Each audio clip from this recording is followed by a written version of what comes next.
Okay, we're about to close out. All right, Don, bring that thing out.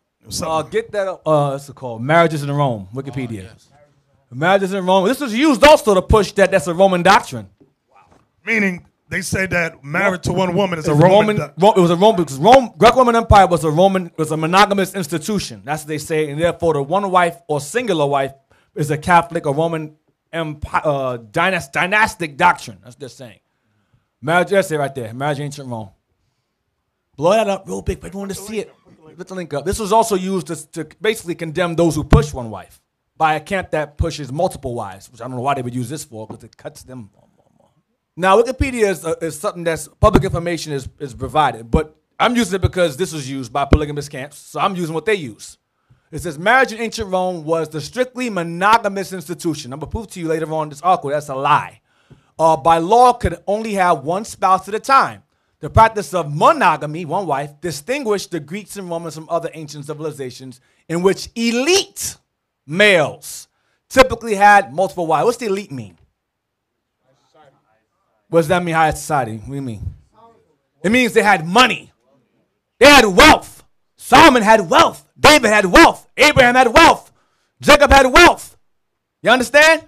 Elite males. Not bums who work and pack bags and keep food. That's not multiple wives for them. Elite males. I work in Kmart. I got 4 wives. You're 4 retarded.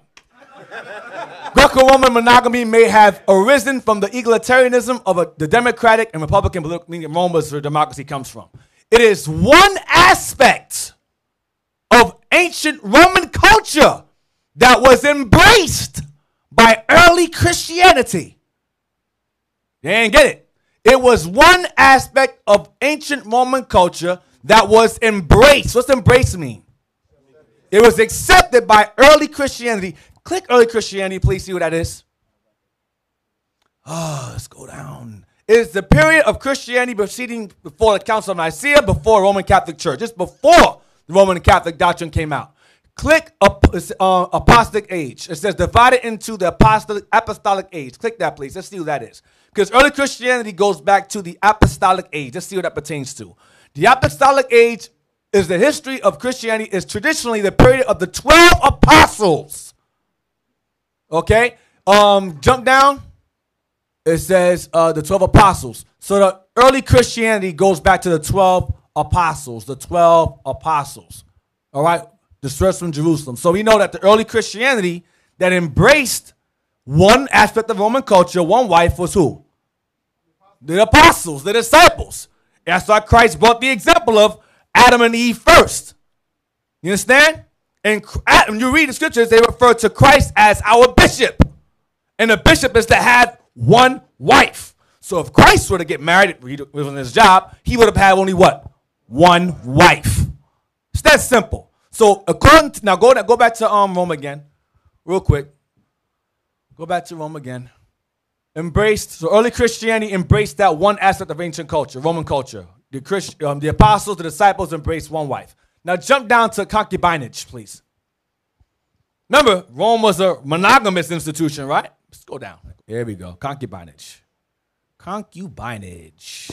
Considered milder than prelex, which means a mistress. Was the institution practiced in ancient Rome allowed men to enter into certain illegal relationships without repercussions, with the exception of involvement with prostitutes. So even Esau knew better than they were prostitutes, but Jake don't understand that. This de facto, meaning this fact, polygamy, for Roman citizens could not legally marry or cohabit with a concubine while also having a legal wife, was tolerated to the degree that it did not threaten the religious and legal integrity of the family. So a man could have a side piece as long as it didn't disrupt his household. You understand? Now, real quick, get Genesis 35 real fast. Let's see if a concubine's a wife. Let's see. Maybe it's not. Maybe it's something else. Genesis 35 real fast. Genesis 35 and verse 22. Genesis chapter 35 and verse 22. Watch this.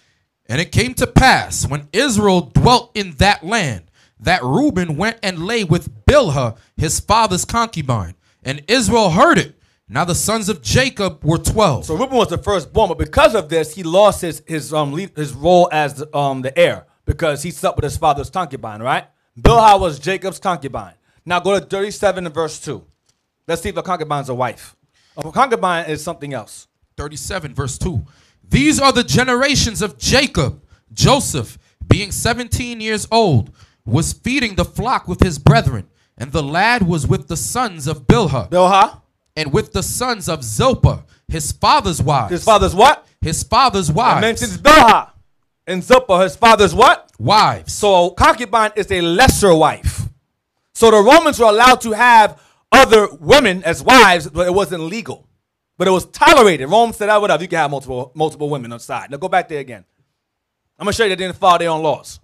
So Rome was not a monogamous institution. They had sides, women on the side, and it was legally allowed. Jump down to the names. I want the names of the emperors that had it. I'm going to get to the point. Jump down. It mentions 3 emperors that did it. It should be the bottom. Oh, there we go. It says, while the official Roman law declared that a man could have not a concubine at the same time he had a wife, there were various notable occurrences of this, including famous cases of Emperors Augustus, who pushed that law. He didn't keep it. Marcus Aurelius didn't keep that, and Vespasian didn't keep it. So the Roman Empire, they were allowed to have more than one wife. One was legal, the other one was not, and Rome didn't care either or. There was basically a suggestion. It wasn't even a law, it was a suggestion. So Rome had more than one. But regardless of that, the early Christians would have embraced the doctrine of Rome being able to have only one wife, because they were teaching one wife based on Timothy 3, based on Titus 1. You understand? So that means the early Christians were homosexuals, based upon what they're saying. Because it says that early Christians, the disciples, apostles, embraced one wife. That means they were homosexuals. I mean, what these men is facing is self-discipline. They don't have. That's what they're into. Spirit you call homongering. Then they wanna. You notice that they will take words out of the scriptures talking about when they're talking about one wife is the church, because they want to justify their wickedness instead of being disciplined. When you're dealing with Christ, is a spirit of discipline. You have to discipline yourself. That's what Christ is a spirit of discipline. Right. The word for that is called being incontinent. When you lack restraint. Or insatiable. That's the term for that. I'll take 15 women. Yeah. You're going to take 15 parts of herpes also going along with it. Because diseases exist. Don't think that they're invincible. Diseases exist. You're going to catch something. And guess what happens? When you catch something, you have 2, 3, 4 wives. You're going to pass it from one to the next one, to the next one, to the next one. It'll be filth all over the place.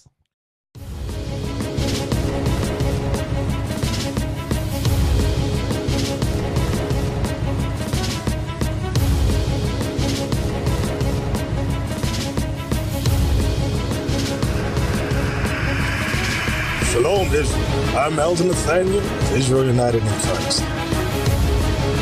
YouTube likes to shut our channels down, as some of you have noticed, ever so often. Subscribing to join IUIC will assure you will always stay connected to our YouTube accounts. We want to do our best to make sure this truth gets out. Please click and join our subscriber YouTube channel called Join IUIC to stay linked to all of our videos. So again, please make sure you subscribe to this and join IUIC channel to get your latest updates from all our YouTube channels. Shalom.